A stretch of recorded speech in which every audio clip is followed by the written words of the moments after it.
ছোটবেলা থেকে মানুষ চিনার সামান্য ক্ষমতা আল্লাহ আমাকে দিয়েছেন। আল্লাহ তাআলার কাছে অনেক অনেক শুকরিয়া। কোন মানুষটা আমার দিকে কিভাবে তাকিয়েছে আর তার কথার ভঙ্গিমায় আমি বুঝতে পারি সে আমার ভালো চায় না খারাপ চায়। কিন্তু যুগের সাথে তাল মিলিয়ে ছদ্মবেশীর সংখ্যা এতটাই বেড়েছে যে কোনটা আসল কোনটা নকল বুঝতেই পারি না। আসসালামু আলাইকুম, কেমন আছেন সবাই? আশা করি ভালো আছেন। আলহামদুলিল্লাহ আমিও ভালো আছি। তো এখানে অনেকগুলো কলা নিয়ে এসেছে আপনার ভাইয়া। কলাগুলো দেখতে একদমই বিচি কলার মতো, কিন্তু যখন খেয়েছিলাম তখন দেখলাম যে বিচি তেমন একটা নেই, মানে একটা বিচি শুধু পেয়েছি একটা কলার ভিতরে। তা আমার হাজব্যান্ড বলতেছে এগুলো হচ্ছে পাহাড়ি কলা। সত্যি আসলে অনেক মজা ছিল, কলাগুলো খেতে অনেক ভালো লেগেছে। তো সত্যি বলতে আমি পাহাড়ি কলা কখনো খাইনি। এই যে সামান্য করে একটু বিচি দেখা যাচ্ছে আর একটু দাগও দেখা যাচ্ছে। তো যাই হোক, কলাগুলো ভালোই ছিল। তো এখন আমি চলে আসলাম রান্নাঘরে, একটু শাকভাজি করব। তো এখানে আমি হেলেঞ্চা শাক নিয়ে নিয়েছি। এটাকে আপনারা কী শাক বলেন? আমি তো এটাকে হেলেঞ্চা শাকে বলি, অনেকে হাইচার শাক বলে, অনেকে মানে অনেক ধরনের নাম আছে এটার। তো যাই হোক, আমি হেলেঞ্চা শাকে বলি। তো এখন এখানে আমি একটু আলু কুচি দিয়ে দিলাম আর পেঁয়াজ কুচি কাঁচামরিচ কুচি দিয়ে সিদ্ধ করে নিয়েছি। এই হেলেঞ্চা শাকের সাথে আলু কুচি দিলে কিন্তু ভীষণ মজা হয়। আর হেলেঞ্চা শাক শুধু একলা ভাজি করলে কিন্তু একদমই ভালো লাগে না।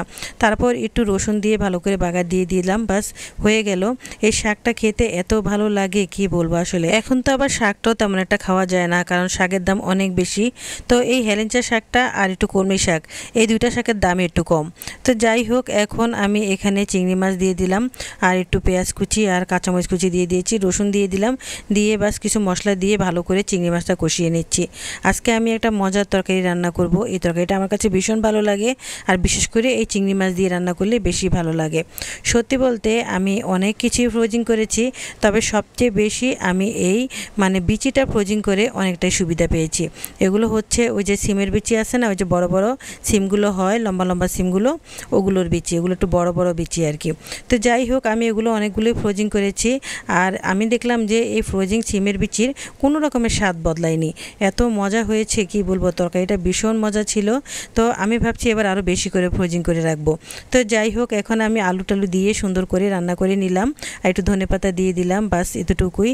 তা আজকের এই রান্নাটা কিন্তু ভীষণ মজা হয়েছে, আর আমার বাচ্চারাও সিমের বিচি অনেক পছন্দ করে। এখন বিকেলবেলা, তো বিকেলবেলা একটু আমি নাস্তা বানিয়ে নিচ্ছি। এখানে আমি একটু আলুর চপ বানাবো আর একটু চনা ভাজি করে নেব।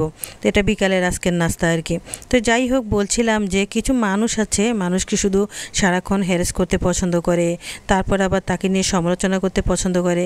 তারা আসলে বুঝতেই পারে না যে তাদের এই সমালোচনার জন্য তাদের মনটা কতটাই কুলসিত হয়। তো যাই হোক, আমি শুধু একটা কথাই বলবো, আল্লাহ তাআলা হেদায়েত দান করুক, এছাড়া আর কিছুই বলার নেই। কথা বলতে বলতে আলুর চপগুলো বানিয়ে ফেলেছি আর এখন চনাগুলো ভাজি করে ফেলবো।